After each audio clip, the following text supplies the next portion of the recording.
The normal distribution is a continuous distribution. That means your values of x are not countable.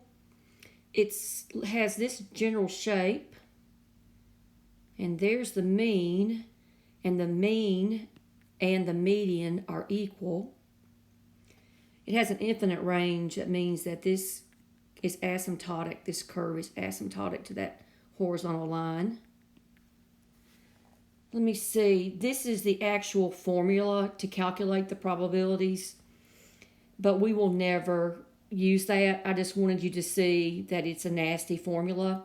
What we're going to do is use a table, but to use the table, you need to take a real world x. You're trying to find the probability of x, whatever it happens to be, application is, and you've got to change your x to a z, and that's going to turn that into, in terms of standard deviations. And here's the formula. You're going to take z will equal x, that's the real world number, minus the mean, which will be given, divided by the number of standard deviations. And before you can use the table, you have to transform or standardize, they say, standardize the variable. Let me go back to this picture. This mean cuts the graph in half. Underneath the curve, you can call these areas underneath the curve or probabilities. This probability to the right of the mean is equal to this area on the other side. Okay? So what I'm saying, let's say we were trying to find this area here. Well, that area with some z value. And by the way, when you standardize your x into a z, this is always, the mean is always 0. So this would be a negative z. And let's do the positive z to the right. This area is equal to this area. These were equal areas.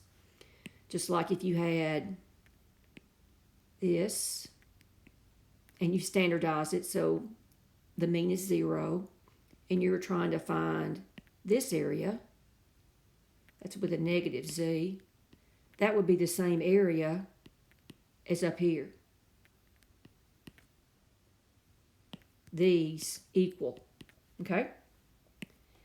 All right, go back to our table.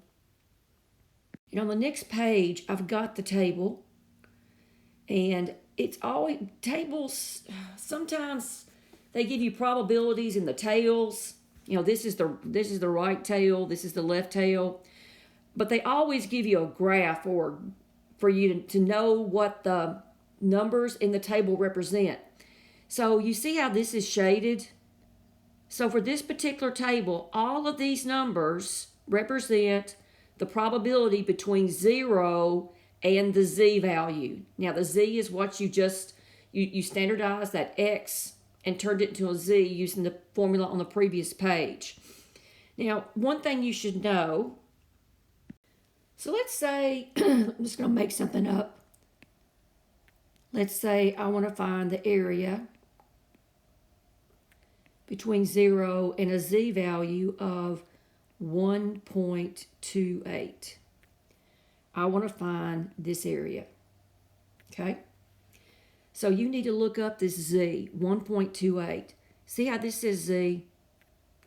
This column, this first column, represents the number to the left of the decimal point. In this case, it's 1, okay? It actually represents the first two, the number to the left and one number to the right of the decimal point. So I have a 1.2. So go find 1.2, and then that's 1.2 plus 0.08. If you add those two numbers together, you get 1.28. So I need to go over to this column here, and where the row intersects the column, make sure I don't get off that number right there. So that area or probability is 0.3997 or 39.97%. So that's how you read the table. And in the next video, we will practice.